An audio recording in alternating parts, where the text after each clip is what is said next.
I like you, she said, eyes fixed on the floor, but I'm not in love with you. I didn't flinch, didn't blink, just nodded once and replied, "Thanks for the clarification." Then I stood up, walked past her, and made two silent promises. First, never beg. Second, make her feel every ounce of what she just took for granted. We met at a wedding. Cliché, I know. She was a friend of the bride, I was a groomsman. She laughed at all my dry jokes, touched my arm a little too long. By dessert, we were already planning our first date. It wasn't fireworks, it was gravity. Quiet, steady, certain. I brought consistency. She brought color. Or at least, that's what I told myself. For a while, we were good. The kind of good you build with small things. Coffee runs, road trips, morning kisses before work. But in the background, there were cracks. The kind you don't see until the light changes. It started with the likes. Not mine, hers. Every shirtless trainer, every relationship coach who sold fantasy. The late-night texts she flipped her screen to hide. But I stayed calm, trusted her, until trust started to feel like self-delusion. Then the changes came. No more spontaneous hugs. Her phone was always face down. She started taking solo vacations. And me? I was still writing her notes, still bringing home her favorite wine, still texting good morning like a ritual. I was building a future. She was preparing an exit. Then came the talk. I like you, but I'm not in love with you. Like I was a car lease she'd grown bored of. There was no apology in her voice, just inconvenience. What she expected after that, I don't know. Maybe tears, maybe begging, maybe the drama that makes people feel important. Instead, I shut down, switched tracks.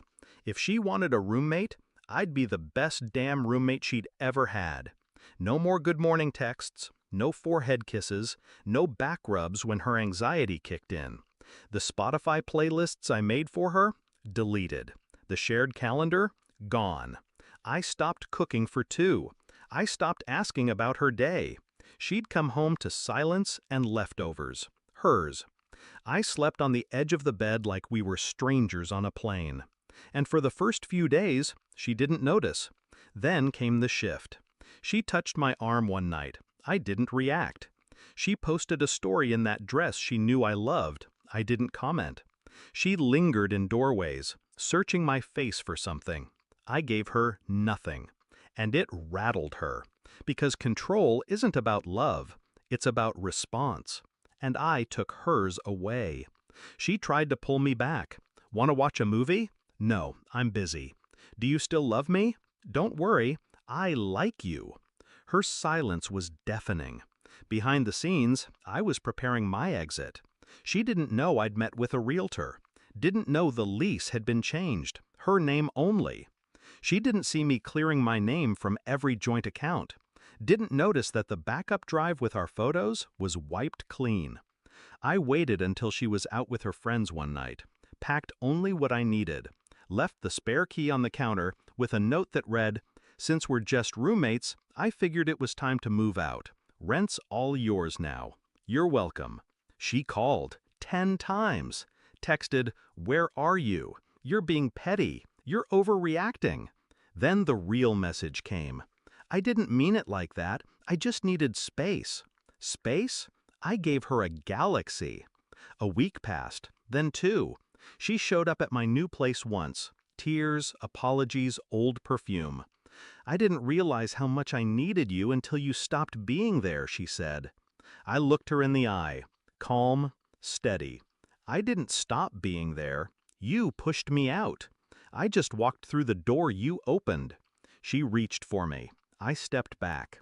"I liked you too," I whispered, "but I was in love with someone who never existed." She started crying, and for the first time, I didn't feel a damn thing. Not pity, not anger, just relief. People think heartbreak is loud, but the real pain? It's in the silence that follows the realization you were loving someone who was only ever tolerating you. She wanted freedom, I gave it to her. She wanted space, I carved it in stone. And the irony? Now she calls it emptiness. But me? I just call it peace. Because the best revenge isn't cruelty. It's indifference. And the worst thing you can do to someone who used to feed off your attention is starve them of it completely.